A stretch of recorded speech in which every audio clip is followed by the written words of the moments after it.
అందమైన చర్మ సౌందర్యం మీ సొంతం. Second aqua radiance deep cleansing gel. ఒక్కని సోలోగా చేసినవి చాలా తక్కువ ఉంటుండే. అది మళ్ళీ మళ్ళీ చెప్పినా కానీ ఎవరికి అర్థం కాదు. 200 200K వ్యూస్, 2 lakhs, 1 lakh వస్తుండే. ఇక మొత్తం ఇట్లే వస్తే నేను పెట్టుకున్న బిజినెస్ నడిపించలేను, ఎవరికి శాలరీ ఇయ్యలేను అని అర్థమయ్యి అమ్మాయిలను ఎంటర్ చేయాల్సి వచ్చింది. గర్ల్ ఉంటే ఖచ్చితంగా ఒక పేరు లాగా చూస్తారు, దాంట్లో తప్పేముంది, మేమేమి ఇంటిమేట్ సీన్స్ లోనో నటిస్తలేమో, అదొక రొమాంటిక్ ఫిలిం కాదు కదా. ప్రొఫెషనల్ గా జస్ట్ తను నా పక్కనే నిలబడుతుంది, ఒక వీడియో చేస్తున్నాము, అది చూస్తారు, షాప్ కి వస్తారు, కొంటారు. అది బాగా క్లిక్ అయింది. వస్తుంట్రీ కొంటుంట్రీ దానికి నెగటివ్ కామెంట్స్ మళ్ళీ 2 states లో మీరు అన్నట్టు ఎంత పాజిటివ్ ఉంటేనో దానికి అమ్మాయిని వేసుకొని తిరుగుతున్నావా, అది అమ్మాయి లేకపోతే పని కాదా అని అన్నారు. పని నాకు కాదు, ఎవరికి కాదు, మీకు ప్రోడక్ట్స్ ఇయ్యలేను, నా ఎంప్లాయీస్ కి శాలరీస్ ఇయ్యలేను, కంపెనీ మూసుకోవాల్సి వస్తుంది అనేది నా ఫీలింగ్ ఉంటుంది. అందుకు అమ్మాయిలు ఉంటే వ్యూస్ 1 million, 2 million, 3 million రాబట్టింటే ఆ ఫార్ములా ఎందుకు బ్రేక్ చేయాలని కంటిన్యూ చేసిన. సో తర్వాత కొంచెం నెగటివ్ పబ్లిసిటీ చేసిండ్రు. వంశీ క్యారెక్టర్ కరెక్ట్ కాదు, వంశీ ఫార్మ్స్ కరెక్ట్ కావు, ప్రోడక్ట్స్ కరెక్ట్ కావు అని. దానివల్ల అదంతా నమ్మకం బ్రేక్ అయ్యి షాప్ కి జనాలు రావడము ఆగిపోయింది. ఆగిపోవడం వల్ల రెంట్లు కట్టలేక, శాలరీలు ఇవ్వలేక బంద్ చేసుకోవాల్సి వచ్చింది. ఓకే, కానీ మీ దగ్గర ఉన్న అమ్మాయిలే వెళ్ళిపోవడము, వాళ్ళ దగ్గర నుంచే నెగిటివిటీ పెరగడము, వాళ్ళే నెగిటివ్ గా మాట్లాడుకోవడము, ఆ తర్వాత ఇంకా వేరే అమ్మాయిని ఏదో ఫుల్ గా ఇబ్బందులు పెట్టేశారు, ఆమెకు నెగిటివ్ కామెంట్స్ పెట్టారు అని చెప్పేసి ఒక అమ్మాయి కైండ్ ఆఫ్ యాంకర్ అనుకోండి, ఆ అమ్మాయి ద్వారా ఇట్లా మెల్లి నెగిటివ్ అవ్వడము, ఇవన్నీ కూడా ఫ్యాక్టర్సే కదా. ఫ్యాక్టర్సే అంటే నేను అనేది there are too many things. Like ఇప్పుడు పాజిటివ్ చెప్పేటోళ్ళు వంశన్న గ్రేట్, వంశక్లా అని 99 మంది చెప్పి ఒకడు వచ్చి హౌలగాడు, వేస్ట్ గాడు అని చెప్తే మనకు అదే రిజిస్టర్ అయిపోతుంది. సో 99 మంది మన పైన పాజిటివే ఉంటారు, కానీ ఒక్కరు నెగిటివ్ ఉండేసరికి నెగిటివే కరెక్ట్ ఏమో అనే ఫీలింగ్ లోకి వస్తాం. సో అందరికి నచ్చం కదా మనం, నచ్చని వాళ్ళు నచ్చని విషయాలు 100 చెప్తారు, కానీ అవి ఇంపాక్ట్ చేస్తాయి సొసైటీ మీద. కానీ ఇంకోటి, ఇప్పుడు నేను ఈ ఇంటర్వ్యూ తర్వాత కూడా యాంకర్ వస్తాను సరిగా రిసీవ్ చేసుకోలేదు, నాకు కూల్ డ్రింక్ ఇవ్వలేదు, నాకు టిఫిన్ పెట్టియలేదు, సరిగా నవ్వుతూ మాట్లాడతలేదు, అస్సలు నచ్చలేదు నాకు అంటే యాంకర్ కి నెక్స్ట్ టైం ఇంటర్వ్యూ ఇయ్యరాదేమో మనం అని వేరే వాళ్ళకి కూడా నేను ఎక్కియొచ్చు కదా. సో మీ పైన ఎక్కియడం నేను 100 మంచి చెప్పొచ్చు, చాలా మంచి రిసీవ్ చేసుకుంది, నాకు వస్తానే కాఫీ ఇచ్చింది, ఇట్లా చెప్పినా అనుకోండి నమ్మరు. వీడు ఇంత మంచి వాళ్ళు ఎట్లుంటారు యాంకర్స్ అసలు అని అనుకుంటారు. అదే నెగటివ్ గా చెప్తే ఈజీగా నమ్ముతారు. నా పైన కూడా అదే చేసిండ్రు. పాజిటివ్ గా చెప్పేటోళ్ళందరివి ఓవర్ ది హెడ్ వెళ్ళిపోయినాయి, నెగటివ్ గా చెప్పేటోళ్ళందరివి మైండ్ లో కూర్చుండిపోయినాయి. దాని వల్ల అలా అని అందరూ మహర్షులు కాలేదు కదా, ఋషులు గారు మహర్షులు గారు, అందరి దగ్గర కొన్ని మిస్టేక్స్ ఉంటాయి, యాక్సెప్ట్ చేయలేరు జనం. ఫస్ట్ థింగ్ గొప్పగా చూసాం కదా, ఇప్పుడు ఇలా చూడలేకపోతున్నాము, లేకపోతే మరీ ఎంత గొప్పగా చూస్తే తట్టుకోలేమేమో, 2 ఫ్యాక్టర్స్ ఉండొచ్చు కదా. జెలసీ ఫీల్ అవ్వచ్చు, మరీ గొప్పగా ఉన్నాడు ఇంత చేశాడా అనే ఒక ఫీలింగ్ లో కూడా ఉండొచ్చు. అండ్ మనం అట్లా చేయలేకపోతున్నాము అనే చిన్న బాధ కూడా ఉండిండొచ్చు, లేదా నిజంగానే జెన్యున్ గానే బాధపడి ఉండొచ్చు. అరే వంశీ ఒక్కడే చేయొచ్చు కదా, ఎందుకు అమ్మాయితో చేయడము. ఇప్పుడు డాడీకి అయినా కూడా నేను ఒక రవి అనే పిల్లలతో తిరుగుతుంటే అంత ప్రాబ్లం ఉండదు. అదే నేను శ్వేతతోనో స్వాతితోనో తిరుగుతున్నా అని తెలిస్తే ఊరికైనా ఇంటికి పిలుచుకొస్తుంటే కొంచెం అఫెండ్ అవుతారు వాళ్ళు. ఏంది ఇది, ఎందుకు ఇట్లా వంశీ చెడిపోతున్నాడా, ఏమైతుంది అని అనుకుంటారు. అది కల్చర్ అంతే, ఇండియన్ కల్చర్ లో ఇంకా బాయ్ గర్ల్ ఎవరితో తిరిగినా అంతే అనేది రాలేదు. బాయ్ తో తిరిగితే తప్పు కాదు, గర్ల్ తో తిరిగితే తప్పు, పెళ్లి చేసుకోకుండా అనే ఫీలింగ్ లో ఉన్నాం కాబట్టి కూడా ఈ ప్రాబ్లమ్స్ వస్తున్నాయి. ఓకే, అది కూడా ఒక ఫ్యాక్టర్ అయి ఉండొచ్చు మేబీ.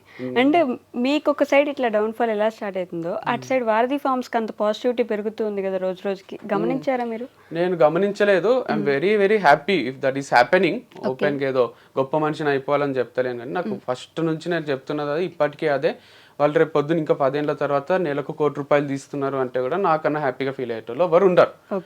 వాళ్ళతో నాకు ఎప్పుడు కాంపిటీషన్ లేదు, ఇద్దరిది మంచి నడవాలని ఉంటుండే.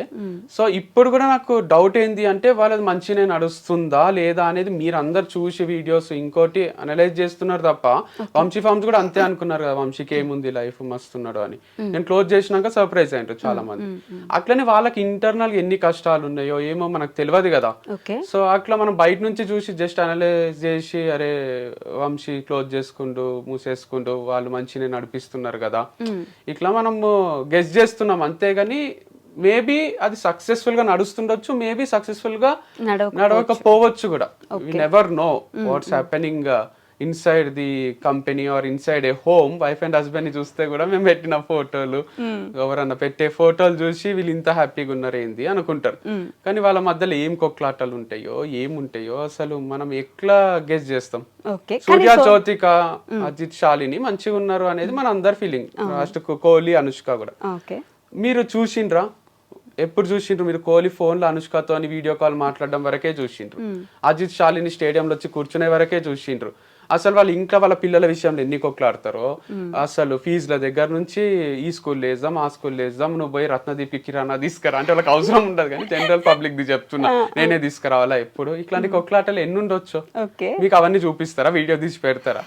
సో మనం అస్సలు చెప్పలేం ఎవరి లైఫ్ ఏందని. బట్ ఒక ఆడపిల్ల చేస్తుంది కదా అని కొంచెం సింపతి కూడా పెరుగుండొచ్చు ఆ టైంకి. ఒకటే కష్టపడుతుంది కాబట్టి అని ఇంకొంచెం హెల్ప్ కూడా చేసి ఉండొచ్చు జనాలు. 100%. It's not an easy task at all. అంత పెద్ద సంస్థని నడిపించడం అనేది it's not a joke. So గ్రేటే అది యాక్సెప్ట్ చేస్తుంది. ఓకే. అండ్ సోషల్ మీడియాని మీరే ఇట్లా తప్పు పట్టిస్తున్నారేమో. మంచిగా ఉన్నదో లేకపోతే మన ఇంట్లో బాగా జరుగుతున్నదో మాత్రమే సోషల్ మీడియాలో పెట్టడం వల్ల వాళ్ళకి ఏమైంది బాగున్నారు కదా మంచిగానే జరుగుతుంది కదా అని అనుకుంటారు. ఎందుకని second side of the social media ఎందుకు చూపించారు మీరు? మీ లైఫ్ లో జరిగే సెకండ్ సైడ్ ఎందుకు చూపించారు? ఎవరు బాధ పంచుకుంటే పెరుగుతుంది, చాలా మంది తగ్గుతుంది అంటారు. కానీ నెగటివ్ గా నేను ఏడుచుకుంటా వీడియోలు చేయడము కొట్లాడుకునే చేయడము ఇవన్నీ చేస్తే అది స్ప్రెడ్ అవుతుంది, అంటుకుంటది ఇంకొకరికి. మీకు కూడా కొట్లాడుకోబుద్ది అవుతుంది ఇంట్లో.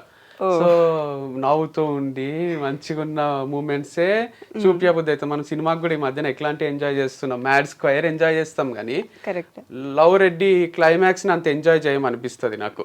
చాలా నచ్చింది లవ్ రెడ్డి మూవీ, బట్ ఒక బాధ మళ్ళీ రిపీటెడ్ గా చూడబుద్ధి కాదు. సో అంత డిస్గస్టింగ్ అనిపిస్తుంది. కానీ బలగం చూసారు బలగం ఎంత లాస్ట్ వరకు కూడా గొప్పగానే కదా. హ్యాపీ ఎండింగ్ అంటే మధ్యలో చనిపోవడం ఇట్లా జరిగినా కూడా బట్ ఎమోషనల్ మూవీ చూసిండ్రు. బట్ స్టిల్ రిపీటెడ్ గా చూసే మూవీస్ లో mad square, DJ Tillu square ఇవన్నీ వస్తాయి. సో కామెడీ మూవీస్, అందుకే మనం అతడు మళ్ళీ చూస్తాం టీవీలో. అండ్ వేరే కొన్ని మూవీస్ ఉంటాయి ఆరెంజ్ లాంటివి కొంచెం తక్కువ చూస్తాం. ఎందుకంటే ఆయన లవ్ చేస్తాడు వదిలేస్తాడు అది కొంచెం డైజెస్ట్ కాదు. ఏంది హీరో ఇట్లున్నాడు సీరియస్ ఉండాలే కదా అనిపిస్తుంటది. అందుకే అప్పట్లో కూడా ఫ్లాప్ చేసిండ్రు. ఇప్పటి జనరేషన్ కి ఏంటంటే జనరేషన్ 2.0 అంటారా ఏమో అంటున్నారు కదా, జెన్జీ బ్యాచ్ కి ఏంటంటే మస్తు నచ్చుతుంది అది. ఎందుకంటే వాళ్ళు కరెక్ట్ అట్లా బెస్టీస్ లాగా ఉండాలి, కొన్ని రోజులు లవ్ చేసుకోవాలి మళ్ళీ వదిలేసేయాలి, ఇదే కరెక్ట్ కదా లైఫ్ లో అనే ఫీలింగ్ ఉన్నారు. కాబట్టి మళ్ళీ హిట్ చేసిండ్రు అనుకుంటాం మొన్న థియేటర్స్ లో రిలీజ్ అయితే ఆ పాట బాగా హిట్ అయింది. అప్పుడు ఫెయిల్ అయింది, ఇప్పుడు హిట్ అయింది. ఓకే. సో డబ్బు అనేది ఒక మనిషికి మనకి తోడెవరు ఉన్నారు, మన వాళ్ళు ఎవరు కాదు అనే సిచ్యువేషన్స్ ఇట్లా రియాలిటీ చూపిస్తుంది అంటారు కదా. సో మీకేమైనా అట్లాంటి రియాలిటీ హిట్ అయింది అంటారు? చాలా చూపించింది. సో డబ్బు అనేది ఉన్నప్పుడు లేనప్పుడు మన బిహేవియర్ లో ఫస్ట్ చేంజెస్ వస్తాయి. దాని వల్లనే సొసైటీ కానీ ఫ్యామిలీ కానీ ట్రీట్ చేసే విధానం మారిపోతుంది. వాళ్ళని ఎప్పటికీ తప్పు పట్టడానికే లేదు. సో చాలా తక్కువ మంది ఇప్పుడు అమ్మకు కొడుకు కాలు విరిగిపోతే ఎట్లా చూసుకుందో అంతకన్నా మంచి చూసుకుంటది. కానీ బయట వాళ్ళకు ఎందుకు వాళ్ళతో ట్రావెల్ చేయబుద్ధి అవుతుంది. సో మనకు చెయ్యో కాలో విరిగిపోయినట్టు మన దగ్గర డబ్బు లేకుంటే ఫ్యామిలీ మెంబర్స్ ఒక్కటే యాక్సెప్ట్ చేస్తారు కొంతవరకు. వాళ్ళకు కూడా బర్డనే, బట్ స్టిల్ ఆ లవ్ ఆ బ్లడ్ రిలేషన్ ఉంటుంది కాబట్టి యాక్సెప్ట్ చేస్తారు. బయట వాళ్ళు ఎందుకు అంత గలీజ్ గా చూస్తారు అంటే మనం ఆల్రెడీ లోలు ఉంటాం. మనం వాళ్ళతో మాట్లాడే పద్ధతి, దిగి నడిచే పద్ధతి దగ్గర నుంచి మనం తిరిగే కారు, మనం ఉంటున్న ఇల్లు, మనము వాళ్ళకి ఇచ్చే ప్రిఫరెన్స్, ఒక హోటల్కి పోతే ఖర్చు పెట్టే విధానం అన్ని అనలైజ్ చేసి ఓహో వంశీతో తిరిగితే నాకేం బెనిఫిట్ లేదు, వానికి ఉంది కానీ నాకు లేదు అనే దగ్గర డిఫరెన్సెస్ వస్తాయి, డిస్టర్బెన్సెస్ వస్తాయి, దూరం పెరిగిపోతుంది. లేదు అంటే కొంతమంది చైల్డ్హుడ్ ఫ్రెండ్స్ వాళ్ళు అంత అనలైజ్ చెయ్యరు కదా, రామమ్మ నేనే పార్టీ ఇస్తా అని పిలిచేటోళ్ళు కూడా ఉంటారు, చాలా తక్కువ మంది ఉంటారు. కానీ అది బాధనే.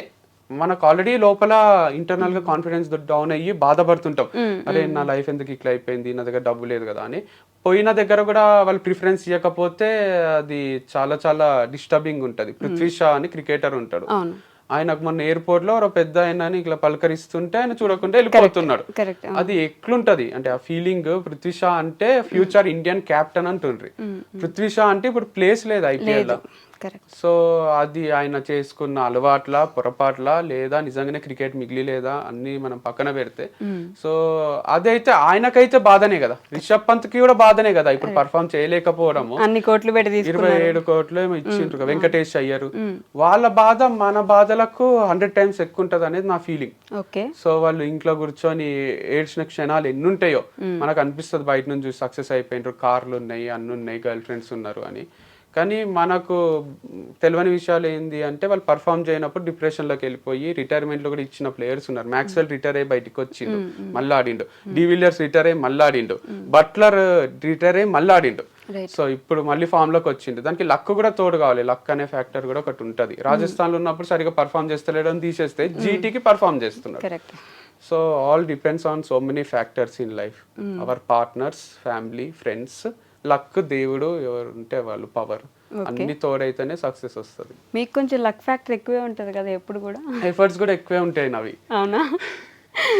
More efforts more luck, luck favours the Brave అన్నట్టు నేను కన్సిస్టెంట్ గా కొడుతూనే ఉంటా. ఇంతకుముందు వచ్చేటప్పుడు కూడా మా అన్నతో మాట్లాడితే అంటున్నాడు,